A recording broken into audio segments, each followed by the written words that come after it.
Hello बच्चों, आज मैं आप लोग के लिए इलेक्ट्रिसिटी का अगला वीडियो लेकर आया हूं, जिसमें पिछले वीडियो में मैंने पैरेलल कॉम्बिनेशन और न्यूमेरिकल जो कॉम्बिनेशन ऑफ रेजिस्टेंस से रिलेटेड था, मैं उसके बारे में आपको चर्चा किया। आज मैं हीटिंग इफेक्ट ऑफ करंट का चर्चा करूंगा। इलेक्ट्रिसिटी का 3 इफेक्ट होता है: heating effect, chemical effect and magnetic effect. हम लोग को केमिकल इफेक्ट नहीं पढ़ना है, हीटिंग एंड मैग्नेटिक इफेक्ट पढ़ना है। यहाँ पर मैं आप लोग को सबसे पहले magnetic heating effect of current का हेडिंग लगाया हूँ, यही हम लोग को अभी पढ़ना है। सबसे पहले बात सोचना है कि जब इलेक्ट्रिक करंट फ्लो होती है तो ऐसा क्या होता है कि हीट प्रोड्यूस होता है। जब इलेक्ट्रिक करंट फ्लो होती है तो ऐसा क्या होता है कि हीट प्रोड्यूस होता है। तो आप देखिए, हमारे पास यह एक कोई रेसिस्टर है, इसके अंदर बहुत से फ्री इलेक्ट्रॉन्स है जो मूव कर रहे हैं इसके अंदर ही। लेकिन जब ही इसको सर्किट में हम लोग बैटरी से जोड़ते हैं तो बैटरी क्या करता है, इस इलेक्ट्रॉन को एनर्जी दे देता है, और यह इलेक्ट्रॉन जब आगे बढ़ता है तो इसके पास मोशन है तो इसके पास काइनेटिक एनर्जी हो जाएगी। जब आगे बढ़ेगा तो ये कोलाइड करेगा and during the collision it will lose the some kinetic energy. Total नहीं, कुछ काइनेटिक एनर्जी लूज कर देगा, and this lost kinetic energy will appear in the form of heat. Thus, when the current will flow through the circuit, then heat will be produced. अब इसी चीज को लिखना है। लिख सकते हैं कि when a battery is connected in the circuit, then it provides energy to the free electrons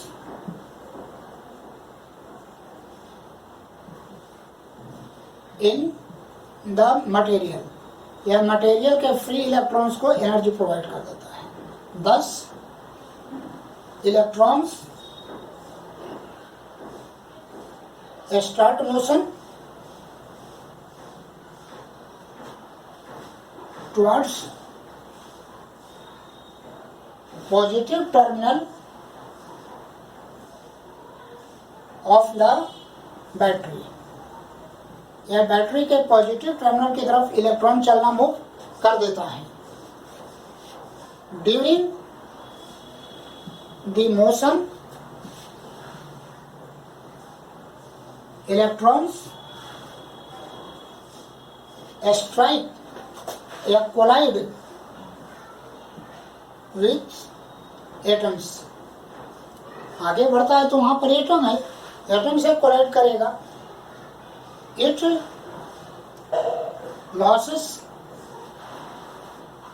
loses some energy, या कुछ एनर्जी को लॉस कर देता है। दिस लॉस्ट एनर्जी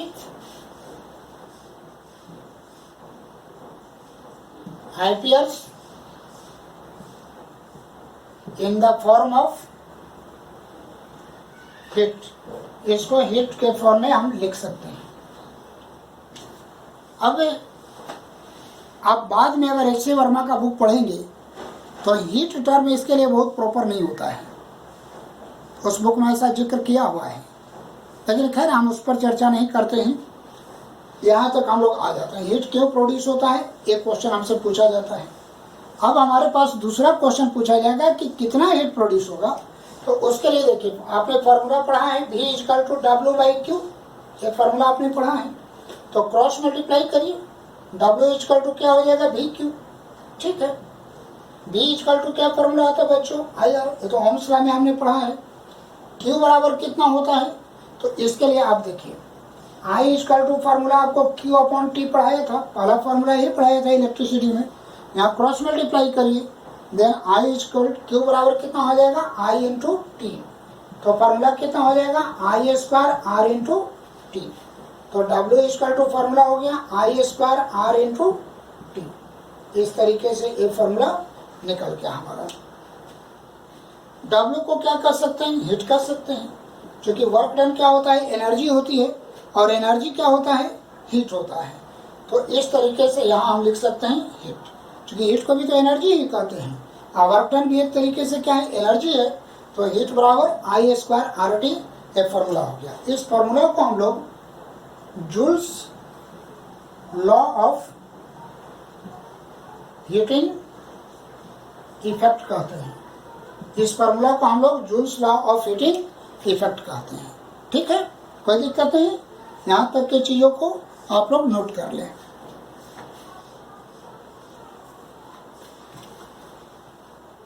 कहने का मतलब ये हुआ बच्चों कि हीट जो होता है, यहाँ देखिए, heat is directly proportional to I², heat is directly proportional to R, and heat is directly proportional to time. कहने का मतलब कि ज़्यादा करंट अगर सर्किट में फ्लो होगा तो हीट ज़्यादा होगा, और उसमें भी एक्सपोनेंशियल है, यानी अगर करंट को 2 टाइम्स करते हैं सर्किट में तो हीट 4 टाइम्स बढ़ेगा। 2 का स्क्वायर कितना होता है, 4। अगर रेसिस्टेंस को 2 टाइम्स बढ़ करेंगे, ज़्यादा रेसिस्टेंस का अगर आप ज़्यादा रेसिस्टेंस सर्किट में लगाते हैं तो हीट आपको ज़्यादा प्रोड्यूस होगा। ये लीनियर है, अगर रेसिस्टेंस को 2 टाइम्स करेंगे तो हीट भी 2 टाइम्स बढ़ जाएगा। दूसरा है टाइम, अगर ज़्यादा टाइम तक करंट फ्लो करवाएंगे तो आपको ज़्यादा हीट प्रोड्यूस होगा। मान लीजिए कि आपके पास हीटर है, आप ज़्यादा समय तक हीटर को जलाएंगे तो क्या होगा, ज़्यादा हीट कंज्यूम होगा, ज़्यादा एनर्जी कंज्यूम होगा। बाद में मैं चर्चा करूँगा कि उससे बिजली बिल भी आपको ज़्यादा आएगा। तो इस तरीके से एक क्वेश्चन एक और पूछा जा सकता है कि out of this 3 current, resistance and time, on which factor heat produced will depend more. So it will more depend on the current because it depends exponentially. Power यहाँ पर 2 है और यहाँ पावर तो 1 ही है, तो 2 पावर है तो उस पर ज़्यादा डिपेंड करता है। करंट बढ़, जैसे करंट को हमने दुगुना किया तो हीट 4 गुना बढ़ गया, लेकिन रेसिस्टेंस को दुगुना किया तो हीट कितना होगा, 2 गुना बढ़ा, तो 4 गुना तो ज़्यादा हो गया ना। यानी current will depend, heat will depend more on the current rather than resistance. तो इस तरीके से हीट हमारा आ गया। आगे बढ़ते हैं बच्चों, अब हम लोग दूसरा कंसेप्ट लेते हैं पावर का। ठीक है,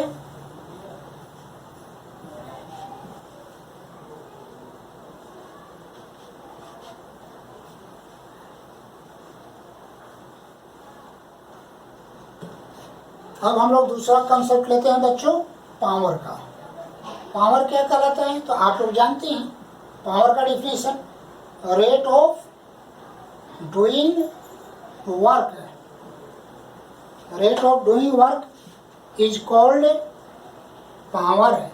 ये आप पढ़े हैं फॉर्मूला, कोई डेफिनेशन पढ़े हैं, कोई दिक्कत नहीं है, यही सही है। Rate of doing work is called the power. Power equal to क्या फॉर्मूला होगा, रेट है वर्क का, यानी टाइम से डिवाइड करना है, W/T। अभी हमने पढ़ा कि वर्क क्या हो सकता है, एनर्जी, और हीट क्या हो सकती है, एनर्जी, यानी W की जगह पर आप हीट लिख सकते हैं H/T, यहाँ पर ऐसे हम लिख सकते हैं। आगे बढ़ते हैं, हीट का फॉर्मूला क्या होता है बच्चों, हीट का फॉर्मूला होता है I²RT। अभी तो हमने निकाला था, अपॉन T से T कट गया, कितना हो गया बच्चों, I²R। क्या हो गया, I²R। ये बहुत इंपॉर्टेंट फॉर्मूला है, एक ये फॉर्मूला याद करना है, एक ये फॉर्मूला याद करना है। आगे बढ़े, देखते हैं। अब देखिए ना, V equal to IR, Ohm's law में हमने पढ़ा है। यहाँ से I का वैल्यू निकाल दीजिए तो कितना हो जाएगा, V/R, और यहाँ से अगर R का वैल्यू निकाल देंगे तो कितना हो जाएगा, V/I। क्या करते हैं, यहाँ पर I का वैल्यू डालते हैं, तो V/R है, स्क्वायर है तो दोनों में स्क्वायर लगा दीजिए, इंटू R। ये कितना हो जाएगा, V², ये नीचे आएगा तो पावर बढ़ जाएगा, V²/R। ये फॉर्मूला हो गया। आगे बढ़ते हैं, I² है, R का वैल्यू कितना हो जाएगा, V/I। इसको क्या लिखेंगे, V/I। I कट गया, इसका टू कितना हो गया, VI। इसका दूसरा फॉर्मूला हो गया। तो कह सकते हैं कि पावर का कई फॉर्मूला आता है, पावर इक्वल टू V²/R है, पावर इक्वल टू VI है, और पावर इक्वल टू I²/R है। ये 3 फॉर्मूला पावर का बहुत इंपॉर्टेंट है, जिसका अभी हम चर्चा भी करेंगे। आगे हम तुरंत इस पर न्यूमेरिकल बनाएंगे। अच्छा, ये हो गया। अब आइए पावर का ऐसा यूनिट की जिक्र कर लें, ऐसा यूनिट ऑफ पावर क्या होगा बच्चों? तो पावर का ऐसा यूनिट, इसका जूल है और इसका सेकंड है, तो जूल पर सेकंड इसका ऐसा यूनिट हो जाएगा। पावर का ऐसा यूनिट होगा जूल पर second, it is called the what. Shortcut में इसको डब्ल्यू लिखेंगे, ठीक है। कहीं कहीं अगर बड़ा यूनिट में लिखना होगा तो किलोवाट लिखेंगे। पावर का ऐसा यूनिट क्या हो जाएगा? किलोवाट होगा, अगर बड़ा यूनिट है तब, ठीक है। ये भी है। यहाँ से एक क्वेश्चन पूछा जाता है, अब जरा ध्यान से देखिए ना, watt into second equal to joule होता है, या यहीं से आप देख लीजिए वर्क इक्वल टू क्या हो जाएगा? पावर गुने टाइम, ये होता है वर्क का। यानी पावर का यूनिट अगर हम किलोवाट ले लें और टाइम का यूनिट आवर ले लें, तो ये क्या हो जाएगा? Kilowatt hour. और किलोवाट आवर किसका यूनिट हो गया? ये यूनिट हो गया आपको एनर्जी का। कहने का मतलब एक क्वेश्चन पूछा जाता है कि व्हाट इज किलोवाट आवर, अलग से क्वेश्चन ही पूछता है कि व्हाट इज किलोवाट आवर। तो हम लोग कैसे लिखेंगे? क्वेश्चन जो हम लोग का होगा वो तो यही होगा, व्हाट इज किलोवाट आवर। अब देखिए किलोवाट आवर, तो अभी एक बात तो हमने अभी डिफिनीशन में देखा कि किलोवाट आवर पावर का नहीं बल्कि एनर्जी का यूनिट है। और वो भी बिजली बिल जो आती है, बिजली बिल का अगर आप कागज देखेंगे, मीटर रीडिंग का जो कागज आता है, आप उस पर देखेंगे किलोवाट आवर लिखा हुआ रहता है। तो कह सकते हैं कि kilowatt hour is the commercial unit of electrical energy. Kilowatt hour electrical energy का कॉमर्शियल यूनिट होता है। अब देखिए आगे बढ़ते हैं, it is equal to the energy consumed by a device of 1 kilowatt in 1 hour। अब क्या है? अब देखिए 1 किलोवाट आवर को हम ऐसे लिख सकते हैं 1 किलोवाट इंटू 1 आवर। कहने का मतलब कि 1 किलोवाट का डिवाइस 1 आवर में जो बिजली कंज्यूम करेगी, जो इलेक्ट्रिसिटी कंज्यूम करेगी, इसी को 1 किलोवाट आवर कर सकते हैं। कहने का मतलब हुआ कि electricity consumed, electrical energy consumed by a device of 1 kilowatt in 1 hour is called the 1 kilowatt hour। दूसरा इसमें देखिए, एक तो क्वेश्चन है कि व्हाट इज किलोवाट आवर, एक क्वेश्चन एक पूछा जाता है। दूसरा क्वेश्चन पूछा जाता है कि कन्वर्ट 1 किलोवाट आवर इनटू ऐसा यूनिट ऑफ एनर्जी। और ऐसा यूनिट ऑफ एनर्जी क्या होता है बच्चों? जूल, यानी इसको जूल में बदलिए। अब देखिए यहीं से शुरू करेंगे। किलो का मतलब क्या होता है? 1000, तो 1000 वाट हो गया। 1 आवर में कितना सेकंड होता है? 3600 सेकंड होता है, ठीक है। 1000 ठीक है बच्चों, ठीक है। वाट को क्या लिखते हैं? जूल पर सेकंड लिखते हैं, into 3600 second. Second second cut गया, 3600 3 जीरो और डालेंगे, इतना जूल हो गया। अब देखिए इसको डेसिमल में कैसे बदलते हैं? 1 2 3 4 5। देखिए एक डेसिमल हमको यहाँ डालना है 3 और 6 के बीच में, और इसके बाद 2 2 4 और 2 6 डिजिट है। तो 10 टू द पावर 6 से डिवाइड भी कर दीजिए और 10 पावर 6 से मल्टीप्लाई भी कर दीजिए, ठीक है। अब ए वाला टर्म को एक साथ ले लीजिए, तो 10 टू द पावर 6 से डिवाइड करिएगा तो डेसिमल यहाँ पर आ जाएगा 3.6 into 10 to the power 6 joule. तो ये हमारा निकल गया 1 kilowatt hour equal to 3.6 into 10 to the power 6 joule. इस तरीके से हमारा ये भी आ गया, ठीक है बच्चों। तो इस तरीके से हम कैलकुलेशन कर लेते हैं। ये बहुत इंपॉर्टेंट क्वेश्चन है, पूछा जाता है कि what is 1 kilowatt our and convert 1 kilowatt our into joule. Okay, अब हम लोग आगे बढ़ते हैं। इसका स्नैपशॉट ले लीजिए और इसको आप लोग लिख लीजिए, या पॉज करके लिख लीजिए, जैसा आपकी इच्छा हो। आगे बढ़ते हैं। अब आगे हमारे पास एक क्वेश्चन आता है कि what do you know by what do you mean by 100 watt two 20 volt? किसी भी इलेक्ट्रिक डिवाइस को अगर आप बाजार में खरीदते हो बच्चों, तो दो चीज जरूर रहता है, 100 वाट रहता है और वोल्ट रहता है। तो इसका क्या मतलब है? आप तो बाजार जाते हो, खरीद कर चले आते हो, उसका कोई मतलब, कभी तुम बाजार में टीवी खरीदने गए, बस टीवी खरीद कर जो बढ़िया लगा लेकर चले आए, क्यों खरीद रहे हैं, ये लिखा हुआ है, इसका क्या मतलब है, कभी नहीं देखते हो। तो अब देखो मैं समझा देता हूँ इसका मतलब क्या होता है कि 100 वाट है, तो इसको आप ऐसे लिख सकते हैं, 100 वाट को जूल पर सेकंड लिखें और इसको 220 वोल्ट ऐसे लिख सकते हैं, कोई दिक्कत नहीं। वाट को क्या लिखेंगे, जूल पर सेकंड, पढ़े हैं हम लोग। इसका मतलब ये हुआ कि अगर इस डिवाइस को 220 वोल्ट पर ऐड करेंगे सर्किट में, तो 1 सेकंड में 100 जूल एनर्जी कंज्यूम करेगा। तो 1 सेकंड में 100 जूल एनर्जी कंज्यूम करेगा, ये दिखना है। दिस मीन्स, इसका मतलब ये हुआ when this device is connected at 220 volt, then it will consume 100 joule energy per second। ठीक है, इसका एक मतलब तो यही निकल जाता है। अब जितना सेकंड आप ज़्यादा चलाएंगे, जैसे 2 सेकंड चलाए तो 200, 3 सेकंड चलाए तो 300 जूल एनर्जी कंज्यूम करेगा। तो जितना ज़्यादा टाइम के लिए आप इसको चलाएंगे उतना ज़्यादा एनर्जी ये कंज्यूम करेगा। यहाँ से आपको पता चल रहा है, अगर ये 220 वोल्ट पर जुड़ा हुआ है तो ठीक है। इसमें और भी बातें हैं, अगर आपको 1 नंबर में या 2 नंबर में, 1 नंबर में आएगा तो इतना लिख कर छोड़ दें। अच्छा, अब यही देखिए, 100 वाट 220 वोल्ट का और भी मतलब निकलता है, दूसरा भी मतलब होता है। यह तो एक मतलब हुआ, मीनिंग हुआ, या दूसरा मीनिंग क्या निकलेगा कि जरा देखिए ना, पावर इक्वल टू फॉर्मूला क्या होता है बच्चों, वी आई। तो यहाँ से आई इक्वल टू क्या निकालेंगे, पी बाई वी। पावर कितना है, 100 वाट है, वी कितना है 220, कट जाएगा 5/11। इसका मतलब क्या हुआ, 5/11 एम्पियर। करंट का यूनिट क्या होता है, एम्पियर।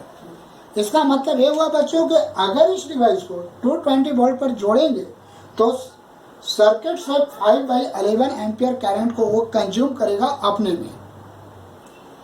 इसका आगे भी बढ़ते हैं, एक और इसका मतलब है, P इक्वल टू होता है V²/R भी होता है बच्चों। तो R इक्वल टू क्या हो जाएगा, V²/P। V कितना होता है, दिया हुआ है 220 × 220, और P कितना दिया हुआ है बच्चों, 100। 0 से 0 कट जाएगा, कितना हो जाएगा 484 ओम। ये भी इसका मतलब है। कहने का मतलब कि ये जो डिवाइस है, ये मान लो कि बल्ब है, तो इस बल्ब के फिलामेंट का रेसिस्टेंस 484 ओम है। और एक बहुत महत्वपूर्ण बात है कि अगर आप इस सर्किट से निकालकर इस डिवाइस को किसी दूसरे सर्किट में ले जाओगे तो रेसिस्टेंस उसका नहीं चेंज करेगा, क्योंकि फिलामेंट तो वही है। फिलामेंट अगर नहीं चेंज हो रहा है तो उसका रेसिस्टेंस नहीं चेंज हो रहा है। ठीक है, अब देखिए, अब मैं आगे बढ़ता हूं। अब मैं दूसरी बात पूछता हूं आपसे यहीं पर।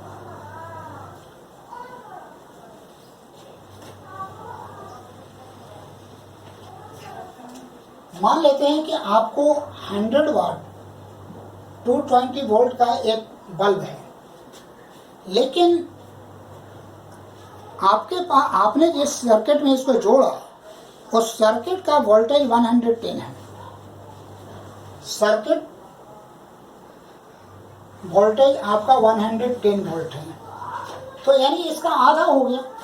अब सवाल ये पूछा जा रहा है कि पावर ऑफ द बल्ब क्या होगा, what is the power of bulb.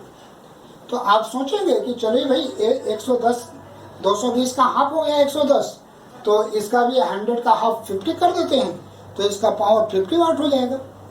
आप तो यही सोच रहे हैं, लेकिन ऐसा नहीं होगा। देखिए, मैं क्या बताया, अभी आपको एक चीज़ बताया है कि आप एक बल्ब है बल्ब में फिलामेंट है उसका रेसिस्टेंस हमेशा कांस्टेंट होगा, चाहे आप किसी सर्किट में उसको ले जाकर जोड़ दें।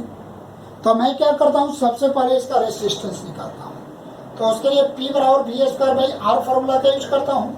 तो R equal to V square by P हो जाएगा।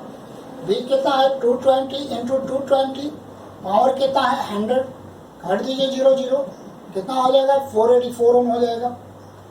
आगे बढ़ते हैं। अब आपके पास इसमें आपने इसको जोड़ा है तो पावर बराबर कितना होता है V स्क्वायर अपॉन R होता है। अब V का वैल्यू कितना है बच्चों 110 है इंटू 110, और इसका वैल्यू कितना है 484। 11 से काटिए 10 बार में कट गया, 11 चौक 44, 11 चौक 44, 11 से फिर 10 बार में कट जाएगा, 4 बार में कट जाएगा। एक काटिए 2 बार में और एक 5 बार में कट गया, 2 से 5 बार में कट गया, कितना आता है बच्चों 25 वाट। यानी अब इसी बल्ब का पावर 25 वाट होगा। यानी ये बल्ब अगर 220 वोल्ट पर जोड़ा जा रहा था तो 100 जूल एनर्जी 1 सेकंड में कंज्यूम कर रहा था, लेकिन अगर इसको 110 वोल्ट के सर्किट में जोड़ा जाएगा तो यह पर सेकंड 25 जूल एनर्जी कंज्यूम करेगा। 25 वाट है यानी 25 जूल पर सेकंड एनर्जी कंज्यूम करेगा। ठीक है। अच्छा, इसी बल्ब को अगर 250 वोल्ट पर जोड़ दे तो क्या होगा। अच्छा, एक बात और देखो, यहाँ पर समझ लो, 25 वाट यानी 25 जूल पर सेकंड हो गया। तो यहाँ पर बल्ब का लाइट आपको कम जाएगा, क्योंकि एनर्जी कम कंज्यूम कर रही है तो ज़्यादा कम ही एनर्जी आपको बाहर की तरफ देगी। और अगर इसको 250 वोल्ट पर जोड़ दें तो देखो क्या होगा, 250 इंटू 250 बाई 484। अब इसको काट कर देखा जा सकता है कितना आ रहा है। यह हो जाएगा कितना 625 और 20 बाई 484। इसको लगभग 500 मान ले तो 500 अगर लगभग इसको मान ले राउंड में तो 20 कट गया 125। यानी ये राउंडली मेरे समझ से ये 484 है ना, मेरे समझ से 130 वाट के आसपास इसका वैल्यू आना चाहिए। मैं कंफर्म नहीं बता रहा हूँ कैलकुलेट करके, लेकिन अप्रॉक्सीमेटली बता रहा हूँ 130 वाट। यानी अब इसका 130 जूल पर सेकंड एनर्जी कंज्यूम करेगी। इसका मतलब ये हुआ कि ये बल्ब अब ज़्यादा ब्राइट ग्लो करेगा रादर देन पहले की अपेक्षा। तो इसीलिए अगर वोल्टेज बढ़ेगा तो वहाँ पर एनर्जी कंजम्पशन भी बढ़ जाएगी, वोल्टेज अगर घटेगा तो एनर्जी कंजम्पशन भी घट जाएगी। ठीक है बच्चों, अब आगे चलते हैं।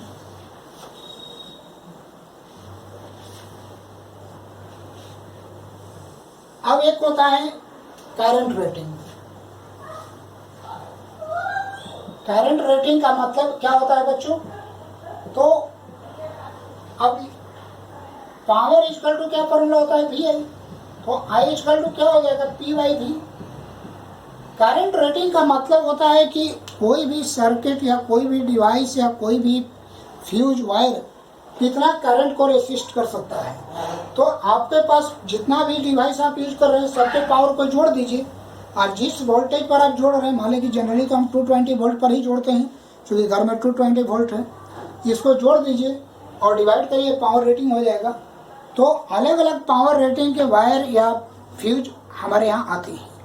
जैसे कुछ वायर आप खरीदते हैं बाजार में बहुत पतला होता है, तो पतला वायर का जैसे मैंने बताया था एरिया कम है तो रेसिस्टेंस ज़्यादा होगा, रेसिस्टेंस ज़्यादा होगा तो हीट ज़्यादा प्रोड्यूस करेगा और जल्दी मेल्ट कर जाएगा। तो वैसे वायर से आप बहुत ज़्यादा करंट ड्रॉ नहीं कर सकते। दूसरी बात, मोटा वायर होता है, बाहर से जो वायर घर में आता है देखिएगा मोटा है, क्योंकि ज़्यादा करंट उसको फ्लो करवाना है तो उसका करंट रेटिंग ज़्यादा होता है। तो आप फ्यूज भी अगर खरीदते हैं तो 1 एम्पियर का, 2 एम्पियर का, 3 एम्पियर का, 5 एम्पियर का, 7 एम्पियर का, 10 एम्पियर का, ऐसे करके आपको आता है।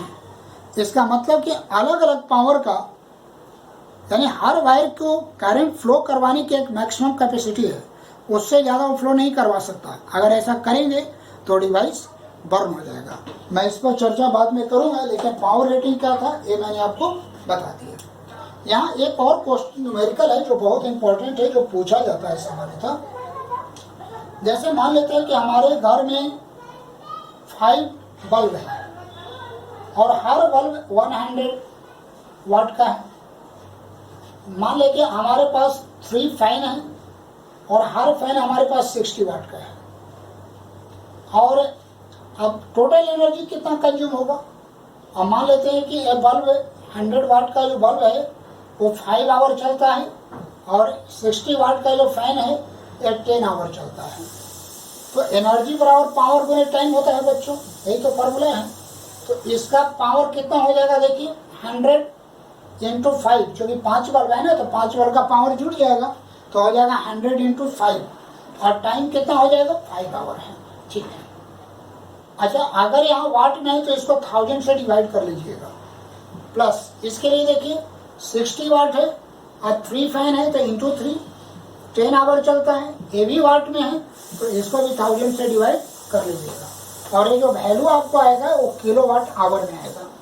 अब देख लीजिए, 2 जीरो से 2 जीरो कट गया, 5 टू 10 कट गया, यहाँ 1 0 1 0 1 0 1 0 कट गया, तो कितना हो जाएगा, 2.5 आएगा, और ये 36 18 1.8 आएगा, तो कितना हो जाएगा, 8 5 13 के 3 2 1 3 1 4, इतना किलोवाट आवर आ जाएगा।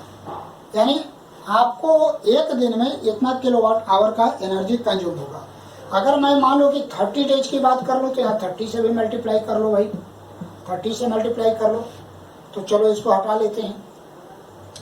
अब 30 से मल्टीप्लाई करोगे तो कितना हो जाएगा, 15 बार में कट गया, 15 5 75 75, 130 0 0 कट गया, 3 3 के 9 9 6 54 54 हो गया, 5 4 9 7 5 12, इतना किलोवाट आवर का बिजली कंज्यूम कर लिया आपने। अब देखिए रेट मान लेते हैं कि आपके पास में कहता हूँ कि 5 यूनिट ₹5 पर यूनिट अगर बिजली बिल है, यूनिट का मतलब वही किलोवाट आवर, तो कॉस्ट कितना आपको हो जाएगा बच्चों, 129 kilowatt hour into ₹5 by kilowatt hour, चूंकि यूनिट को तो किलोवाट आवर लिख सकते हैं, काट दो तो कितना हो जाएगा, 128,645 आ जाएगा, इतना रुपये आ जाएगा आपको, 645 रुपया का आपको बिजली बिल आ जाएगा। इस तरीके से बिजली बिल कैलकुलेट करने का क्वेश्चन आपको पूछा जाता है कि कितना बिजली बिल कंज्यूम होगा। आप इसको उतार ली, एक क्वेश्चन आपके बोर्ड में बहुत इंपॉर्टेंटली पूछे जाते हैं। हाँ, इसके लिए एक अलग से मैं फार्मूला आपको बता सकता हूँ। एनर्जी का फार्मूला होता है NWH/1000, सीधे फार्मूला यूज करेंगे। N का मतलब होता है नंबर ऑफ डिवाइस, W का मतलब होता है वाट, और H का मतलब होता है आवर। यहाँ देखिए मैं वही किया हूँ, N आपको यूज किया हूँ, W यूज किया हूँ, और ये क्या है, आवर है। 5 घंटा डेली चल रहा था तो 30 दिन में कितना चलेगा, 5 इंटू 30, और अगर वाट में है तो 1000 से डिवाइड करना था। अगर वाट में न रहकर 1 किलो वाट में रहेगा तब आपको 1000 से डिवाइड करने की जरूरत नहीं है, ये बात ध्यान रखेंगे। तो इस तरीके से बिजली बिल निकाल लेते हैं।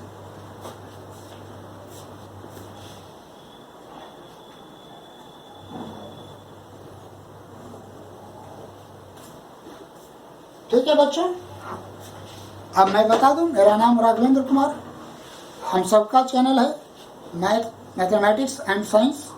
अगर आपको ये वीडियो वैल्यूएबल लगे, आपको समझ में आए, लगे कि दूसरे के लिए भी लाभप्रद है, तो इस वीडियो को दूसरे को शेयर कर दें। Thank you.